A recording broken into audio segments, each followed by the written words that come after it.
وعليكم ورحمة الله وبركاته. ازيكم حبايبي؟ عاملين ايه؟ يا رب تكونوا بخير. معكم قناة شيكالاستيك. هنقدم مع بعض النهاردة صينية بطاطس ورز بالشعرية وبتنجان مخلل. معانا كيلو لحمة زي ما انتوا شايفين معايا، ومعانا هنا مية مغلية فيها حبهان وورق لورا زي ما انتوا شايفين. المية بحب احط الحبهان والورق اللورا.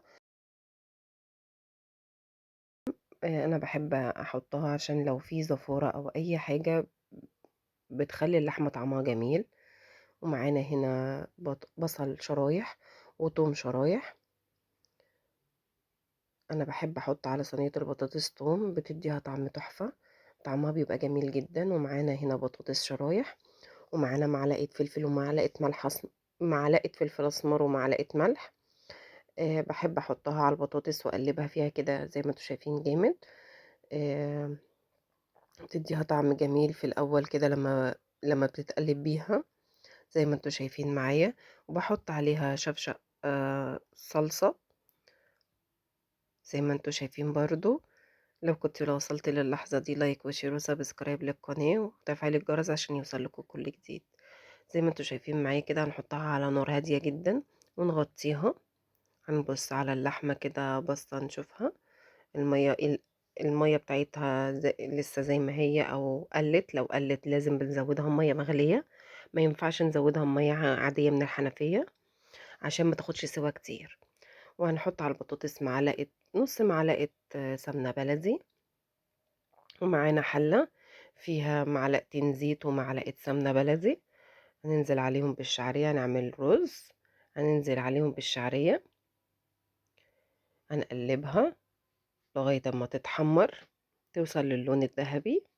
وبعد كده هننزل عليها بالرز المغسول. انا بحب اغسل الرز بسيبه يتصفى زي ما انتوا شايفين معايا كده اللون الذهبي. بسيبه يتصفى وبعد كده بحطه على النار مع الشعرية واقلبهم كويس لغاية المية اللي في الرز ما تنشف زي ما انتوا شايفين معايا. هنعمل كل حاجة لحظة بلحظة. وبحب احط عليها ملح وفلفل اسمر. في ناس بتحب تعمله بالملح بس، انا بحب احط عليه فلفل اسمر بيبقى طعمه جميل. ونبص على البطاطس زي ما انتوا شايفين معايا بتغلي. بحب احط لها نص معلقة سكر، اولا عشان الطماطم والحموضة، وثانيا علشان البطاطس تبقى مسكرة كده بتبقى طعمها جميل قوي. هي يا دوب نص معلقة صغيرة. وبحط زيها على المعلقة على اللحمة. بتزود بتسرع سواها. وبعد كده بنزل على الرز. انا بحب اعمله بالمية، بس لو عندي شوربة لحمة او فراخ بحط كبشتين 3 كده زي ما انتوا شايفين معايا، وبكمل بالباقي من المية. بحط المعلقة لغاية ما تتغطى معايا جوه المية. اول ما الاقيها نزلت جوه المية خلاص ببقى عارفة ان كده مقدار المية بتاعة الرز حلو جدا. زي ما انتوا شايفين معايا بصينا على اللحمة. هنزود برضو البطاطس بكام كبشة كده شوربة. وبعد كده بحط اللحمة جوه البطاطس وببص عليها برضو لو محتاجة رز، لو محتاجة شوربة بحطها على صينية البطاطس.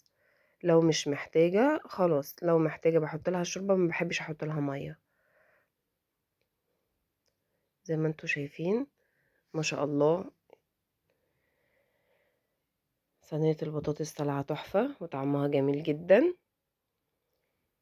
نغطيها وبعد ما استوت ندخلها الفرن تكمل سواها وتاخد وش تحمير بتبقى جميلة أوي. بعد كده معانا هنا بتنجان مقلي. انا مرضتش اقليه معاكم، حاجة سهلة. انا بغسل البتنجان كويس وبنشفه وبعد كده بحطه في زيت مغلي. وبعد كده زي ما انتوا شايفين انا عندي الدقة ديت توم فلفل الوان او فلفل شطة حسب رغبتك، ومعلقة كمون، معلقة كزبرة، ليمونة معصورة، ومعلقة خل. وبقلبهم مع بعض وبحط على البتنجان الخلطة اللي انتوا شايفينها دي.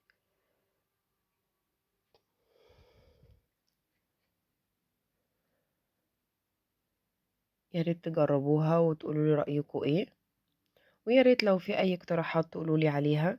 نعملها مع بعض في التعليقات زي ما انتوا شايفين معايا.